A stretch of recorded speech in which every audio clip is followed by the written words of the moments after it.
Live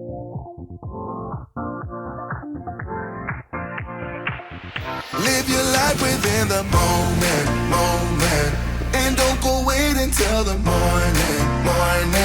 You never know when it is over. All that I know is we'll get older. So let us dance this night away. Hello! So today, this is a really exciting vlog. So this is our first vlog in our new series in the run-up to our April 2023 trip. We're going to go through a couple of different things today, covering our trip. We are going to talk about things like travel, hotel, the park, what we're doing for tickets, and what we're sort of going to be doing in the theme of magic hours and fireworks and that magical kind of thing. So firstly, let's talk about our travel day. We live in the southeast, so for us it's really convenient to drive to Disneyland Paris. So we're going to be driving from home down to the Eurotunnel terminal in Folkestone, and driving's always been our number one choice, hasn't it? It's just been really convenient for us. The reason we chose to drive, and we made this decision back in 2018 when we first went with our eldest, mainly because of our experience that we had when we did take the Eurostar back in 2017. So we found that it was pure chaos. There was parents trying to shovel their pushchairs in, there was parents trying to get their children and their suitcases and their pushchairs onto a Eurostar, and it just felt really intense, and that is not how I wish to start a trip. The other reason is because we have always gone with small children. Obviously our children are little, you know, we are under 5s, so things like taking our pushchair. Now we take a big pushchair travel system. We have the Eye Candy Orange, it's got a built-in buggy board, it's massive, but we need that for the comfort to be able to take our 5-year-old on the back of it, because it is long walking. So that is not a small pushchair to collapse down and put on the Eurostar.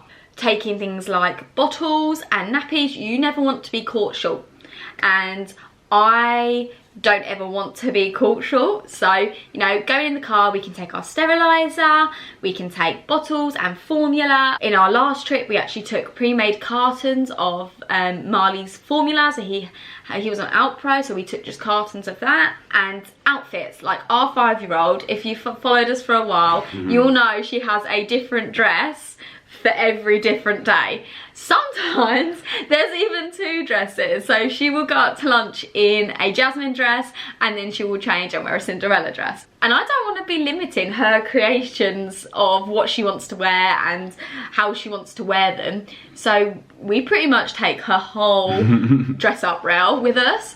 Again, that, you know, being able to drive, we have that option of taking all of that. And then the next one, and it's probably the last reason we choose to drive, is we need to take snacks. We basically go to Tesco's the day before, if not the weekend before, or we'll do a click and collect order, and we take so many snacks. We take things like brioches, anything in like multi-packs, because they're good to just chuck in your bag. Diet Cokes, we take Diet a Cokes. case of Diet Cokes, we do, because otherwise out there for a bottle of Coke, you're looking at like €2.80. Yeah, it's quite expensive, isn't it? If you're going to be drinking 2 or 3 of them a day, across a 3 or 4 day trip, it starts adding up, doesn't it? And also we sometimes like to just, once we've done at the park, when we go back, just to chill in the bed with a can of Coke. We obviously take the kids' fruit shoots, because again, that can add up. We've taken bottled water and things like that. So that is another reason we choose to drive. Just be careful though about what you can and can't take into France. There are some restrictions on, I think it's dairy products and some meat-based products, and also fresh fruit. So before we left the EU, you could take in basically anything.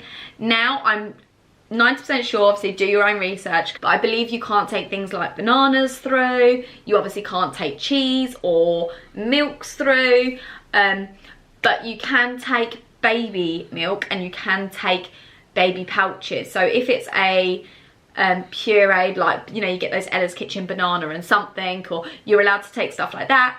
But it's the fresh produce you just can't take through with you. Yeah, you just don't want to run the risk of getting checked at border control, do you? So no. Do your research, as Chloe says. Don't want to risk it. No, so that's And yeah, so taking snacks is like the reason, like scratch everything else, that is the reason we drive. Also, it does give you the flexibility as well. So like if you go by Eurostar, you're bound by your departure time on the way out there, on the way back as well. And actually, if you do drive, you do have the flexibility about when you go, like what you do in your day. Like if you decide you want to come home earlier and get to Eurotunnel terminal earlier, you've got that flexibility. Like there have been occasions when we've gone and the kids have just been tired on our final day and we've gone, do you know what, let's just go a bit early. So it does give you that flexibility, and actually for us, for that reason, it does work out really perfectly. So flexibility is another big reason for us. And being able to just, like, on the Eurostar, they are confined to the chair, and I don't know about anybody else, but our children don't do well with being confined. So they sleep on the way there, we get them out, we get them toileted, whatever you need to do in the terminal, get the early train, and then they normally sleep for the first half of the journey. Or we just iPad them.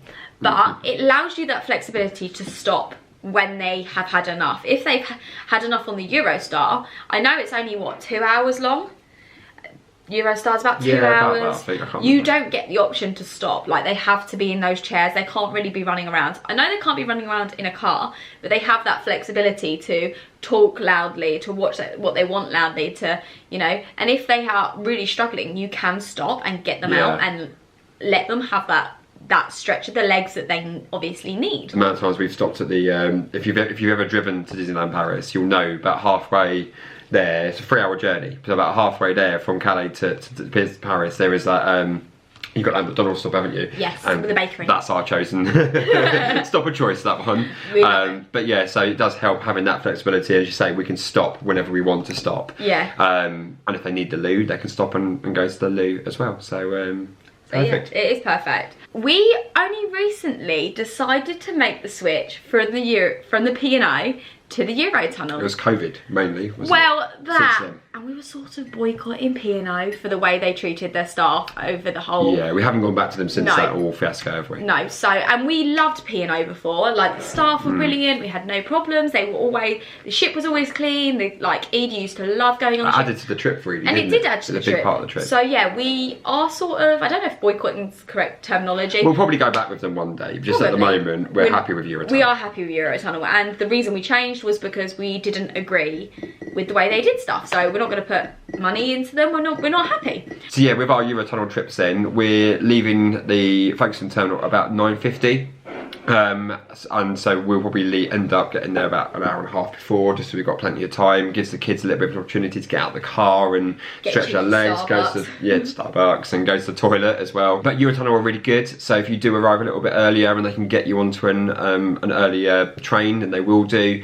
We've also had it the other way. When one of our previous trips, in fact our last trip, we got there all in time. It was just they were delayed. There was a broken down train in the tunnel, but they were really good about that afterwards. I emailed them about 2 or 3 days after we got back from our trip, and they gave us an email voucher for £70 of our next trip, so it's cost us £70 less on this trip. So they are really good, and they've and they have kind of like given us a little bit of compensation for the disruption of our last trip. Which, I mean, rightly so, they should. The only downside I will say is with the Eurotunnel is the terminal itself. So it is brilliant. They've got WHS, they've got Burger King, and they've got Starbucks, and they've got the sort of like the duty free in there. However, when you have got lots of people that are also delayed, it was full. There was nothing in there for children, and it was dark, it was cold, it was December, and you know, we ended up being sat in our car with the kids in their car seats after having had their tea, which, you know, is fine, but it would be really good to see Eurostar to implement some things for the kids. Yeah, just some sort of planning. That's something that's likely to happen, and it does happen often. Where things can like that happen, just somewhere for like children to go in case it does get busy, just a bit more capacity for that kind of situation. I think would be good. They are brilliant if you have a 4-legged friend that goes with little pet area. They've got pet areas, you're allowed to take your dog into the terminal. Outside they've got 2 walking zones, which is brilliant, but they could do with maybe a little park outside, or a little designated area inside the terminal where, you know, it's penned off that you can go and take your children. All it needs is some things, interactive things on the walls, you know, couple bits of, not even big soft play, but soft cubes and things like that, just to occupy children, because I'm sure during some holidays and things like that, there would be more children that also need that. Would be the only thing that if Eurotunnel ever watch this, that's what they need to implement. So a little interesting money hack that we personally use. Always used it, haven't we? Yeah. Is Tesco Club Card points. We use these to book our Eurotunnel. Now, currently, as it stands today, the 26th of March, they triple your points. So yeah, so for every £1 you have in Club Card points, you can exchange that for £3 worth of a Eurotunnel like train ticket currently. Yeah, which works out cheaper. However, this is changing. I believe from the 1st of June, they will only be doubling. But a saving is a saving. So even if you don't do your weekly shopping there, if you still fill your car up, you will still gain points. And these points often track can also be used for places like Merlin. So if you are going to use your Club Card vouchers, it's really easy to book. So if you've got the Tesco grocery app, link your Club Card to that. You'll see all of your points in that app. You'll then be able to exchange your points for a voucher. They will then send you an email with a voucher code or a Eurotunnel code to your address. And then all you need to do is go on and do your normal Eurotunnel booking. And towards the end, just before you check out, there is an option for a partner voucher or a reward partner voucher. So put in your the code that you got emailed into that box there. And then you'll see the price of your voucher come off of your final total. So it's really easy to do. It really isn't much at all. It actually only takes, they say around about half an hour for the email to come through, but in reality it came through within about 10 minutes when we booked this a few months ago. So yeah, 100% definitely recommend doing the Club Card vouchers. As you said, it will go down in value, but it's still better than having to pay full price, for sure. Something is better than nothing, and we are firm believers of that. Yeah, the Eurotunnel will take us around about half an hour, and that means we'll get to Calais around about 11:50 French time, and then which should mean we'll get to our hotel around about 3 o'clock French time, which is a good, nicer time for us, and trying to rush it in the day. Yeah, we will stop between Calais and our hotel at Disney. Just to let the kids get out, have some lunch. It's also worth mentioning that there are 3 routes that the Google Maps give you when you're putting it into your phone. We prefer to use our phone only because our old car had a really dodgy sat-nav once, and it took us literally around the back. Yeah, off the beaten track basically. Oh my gosh, it was awful. So we prefer, I mean, our current car, we've had no problems with it. It does run off of our Google Maps anyway, but we prefer to follow Google Maps, but they will give you 3 options, and I believe 1 is toll road and 2 are alternative routes. We use the toll road, so that's where the 3 hours comes from. I know if you choose not to use the toll road, it is slightly longer. Yeah. The tolls are around 24 euros. That's obviously, you know, they change, the prices go up and down, so, you know, inflation and things like that. But from Simon's last trip, he reckons it's around 24 euros. Now, that does seem like a lot, but we have, touch wood, never got stuck in traffic during a toll road. The roads are really smooth as well, aren't they? And you don't see any traffic at all, do you, really? And any incidents that we have come across on these toll roads, bearing in mind, we've driven, well, probably about 10 or 11 times. 10 or 11 times we've driven now. Any accidents we come across, they literally move them so quickly. But yeah, we've never been stuck in traffic, and we've travelled all types of days, like weekends, work days, mornings, afternoons, evenings, middle of the night. We have done it. We would recommend a toll road. You can pay by card and you can pay by cash, so it's always worth looking out for the symbols above the toll booths. It is quite a long toll road, so don't panic if you're like, we did that, didn't we?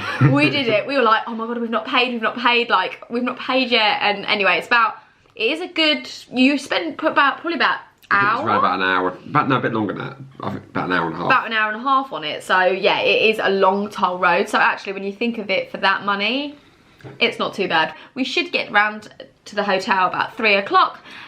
We are staying in a partner hotel. We're not going to share the hotel right at this minute. We will be doing a vlog on the hotel and our experiences at the hotel.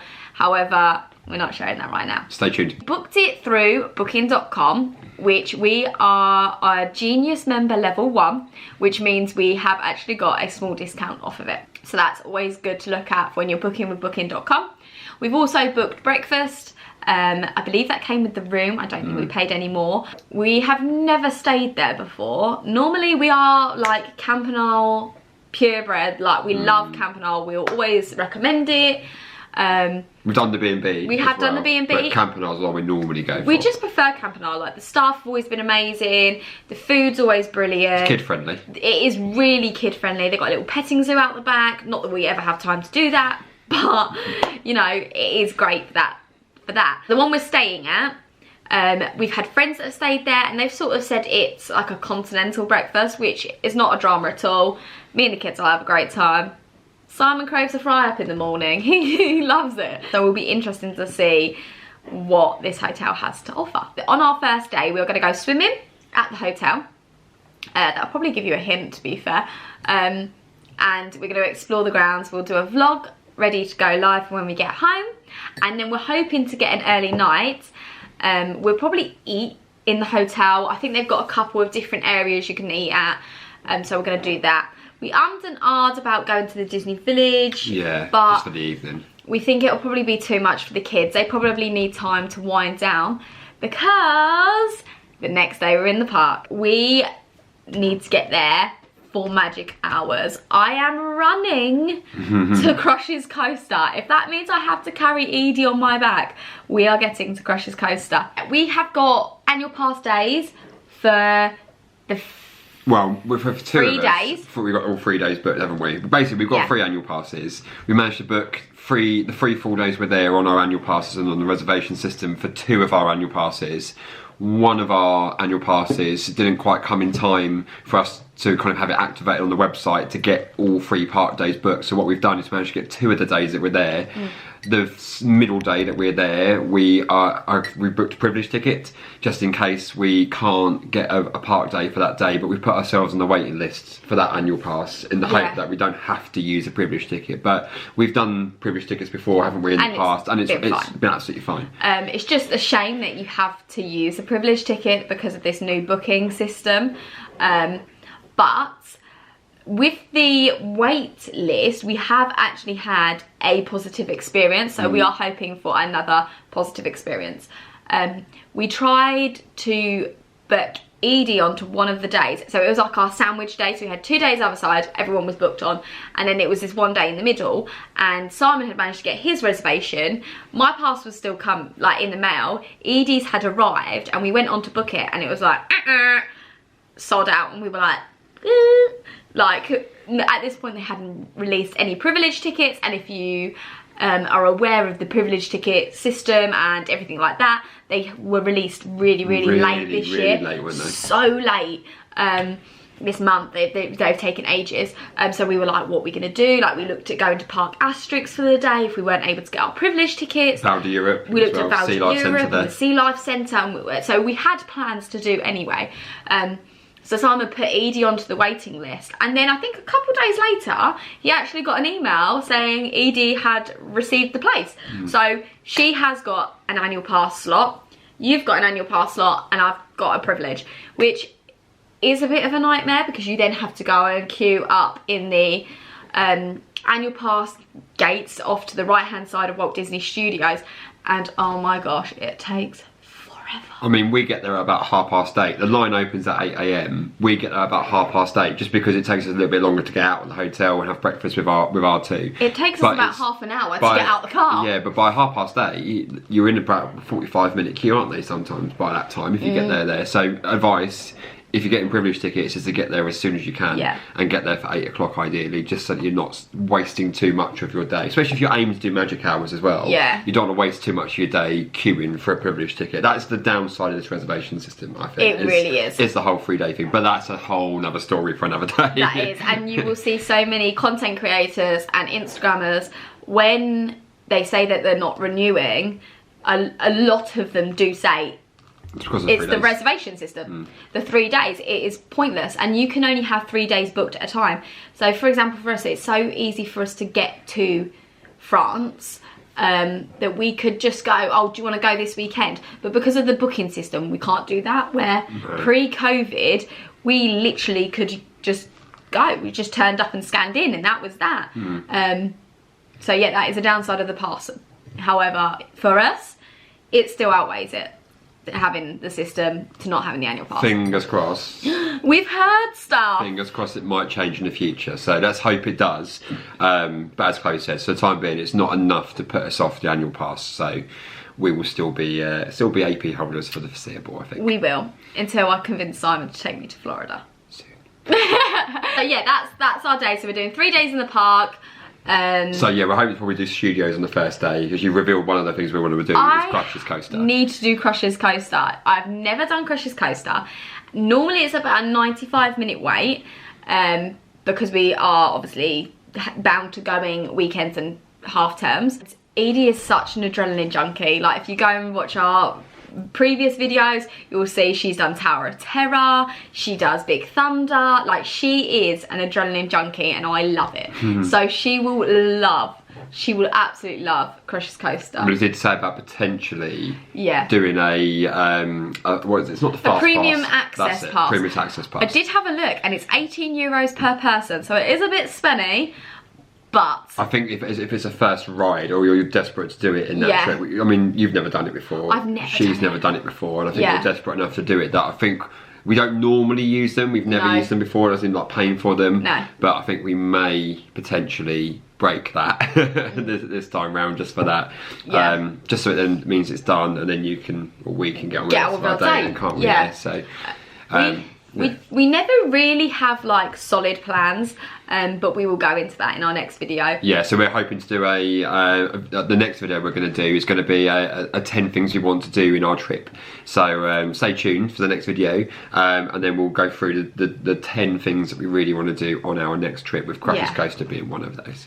That's going to be number one. We try normally to do trips as cheap as possible, so we can do as many as possible. This is one of our more expensive trips, and we will go into that. However, we will do a video on how we are able to do our Disney trips on a budget, because people always say it costs $2.5 grand, $3 grand to do 3 days, 4 days, but there are ways around booking that for cheaper. I think also if you are people that go more often, you're not as pressured to get as much done in your trips as well. So so you can always say, I'm not going to do everything this trip, I'm going to do A, B and C this trip, and then if you know you're fortunate enough to come back in a future trip, you can then save some of the stuff that you didn't get a chance to do for your future trip as well. Because it can be really overwhelming, Disney, especially when travelling with children, because obviously they need naps, and they get stressed, and they don't, they don't necessarily want to go and queue for 75 minutes. So things like Peter Pan's flight that have long wait times, if you don't get on it during magic hours, you are looking at about 75-minute waits. So you can look at that and be like, okay, it's not a drama, we've not done Peter Pan's flight this time, we can do it next time. However, Peter Pan is my favourite character, and I will make definitely sure I triangle on it every time. Why is that ride actually always... I think it's because, so basically, you go on boats and they fly through the air, it's super magical, but the boats can only take 6 people, I believe. Yeah. So, and you only have a couple of boats. I don't think there's a lot of boats. So normally you can get 2 adults. They normally put 2 adults in the front and 2 adults in the back. However, we have been known to ride it 3. So we've gone on with 2 adults, and when we just took Edie when she was little, with just Edie in the middle. So I believe they're not as many boats are running, therefore it takes longer, because you might only have on those 7 boats going, and that's why the queue takes longer. And I think it's got it's nostalgic for everybody. I mean, everybody knows who Peter Pan is, don't they? But it's a bit like Dumbo. Dumbo, we always end up waiting for like 45 minutes. For Dumbo, it's like a 30-second ride. Tip for that, do it in the evening. Never never do it during the day. We've never queued more than 15-20 minutes for that ride. No. If you go in the evening, maybe just for the fireworks, is probably your best time, because you won't queue. And this is turning into a bit of a tip section, but never do Pirates of the Caribbean outside of the evening. No. You don't want to. You want to go. No, so when I went a few weeks ago, the members of staff that I was with were wanting to go on it in the middle of the day. It was about a 40-minute wait. I was like, no, do not waste your time then. No. Always go just after dinner time. Yeah, so it's around like about between 7 and 8ish. Yeah, around about that 6, time. 7, 8.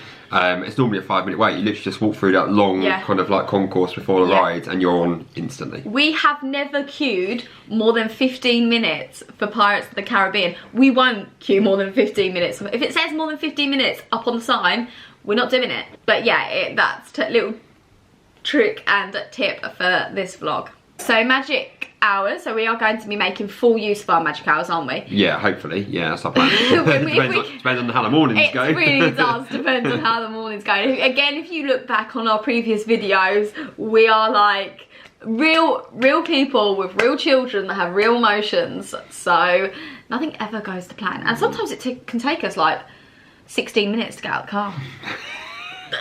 Yeah. When we went just us, we just walked out the car and we were like, this is really weird. I think what we'll do next time is we'll time-lapse us getting out of the car, filming us getting out of the car, and you can see just what chaos it is us trying to get out of the car and get the kids ready for a day at Disneyland. It's just carnage getting out of the car, like, it is. But, so yeah, we try and make magic hours. We try to do that every day that we're in the park. You get magic hours if you are an annual pass holder, I believe Magic Pass Plus, and Infinity holders. I don't believe the lower tier get them. And if you are staying at a Disney on-site hotel. Now it's important to remember the on-site because you have branded Disney partner hotels. So B&B, Campanile, etc. hotel, that in that U shape, they are Disney partner hotels. You do not get magic time with them. So it is important to remember that, otherwise you're left queuing for ages outside the park. Magic hours is a godsend because it is normally quieter, so we tend to go in, if we go into the main park, we take some pictures because the castle is normally quieter. That's normally when we get our throw-up shots. Like to us, they're like our famous throw-up shots. We'll put in a couple of our ones from previous trips gone by. It all started with Edie, didn't it, when we did a throw-up shot of Edie, and that's it. Yeah, it kind of took off from there, didn't it, when she was about 6 months old. You do see people, once you've done it, try and recreate it, and you're a bit like, good luck. It's never quite as good as this one though. It takes us so many shots to get the perfect throw-up shot. So yeah, our throw-up pictures up to us are like, we do them in the morning, get them overdone. I mean, if it's over like cloudy and things like that, we will try to do them. Just simply there's one behind us. It's normally on our wall behind us, but it's not actually one in shot. Yeah, we'll try and do them in the morning, but if it's cloudy then we'll reschedule it, just because it's easier when there's less people around. So we normally take some pictures, don't we? And we normally try and do It's a Small World. Yeah, it's like our family tradition, that. So those of you that know Disneyland Paris, in the last year or so it's been shut, hasn't it? So we've had to make alternative first ride plans, but we're hoping, again, fingers crossed, that it's going to be open for when we go. We think it's going to be open for when we go. The boats are back in the water. So we've seen pictures, haven't we? As you say, the boat's back in the water. They filled the river as well. Yeah. So we're hoping it's going to be open. It was our first ride when we went, just as us two, before Edie was born. It was also Edie's first ride. We made it a thing. And every subsequent And it was Marley's first ride. It was his first ride when he first went a year or so ago. So yeah, it's our family tradition, really. Yeah. I'm sure you've all got your own first rides or family traditions. So let us know in the comments, what is your first ride, or what is your must-do first thing? What is your as soon as you're into the Disneyland parks, because ours is It's a Small World. Yeah. So that is probably going to be our plan, isn't it? It's a Small World. I'm gonna be running. Then as Chloe said, we're not really people that make massive plans. We don't say that this is our schedule and we've got to get this done in each day, but we will just go with the flow and see kind of like what is going on during the days that we're there. We work off our children a lot of the time. So if you go back and look at our Disney trip, specifically the first day, Marley was having none of it. He was not happy, was he? No. We decided to I would take him away. We went back up to Main Street, went to the family changing rooms, I changed him, we regrouped. He needed to be fed and he needed to go for a sleep. So in that time, Simon was able to go and do Big Thunder.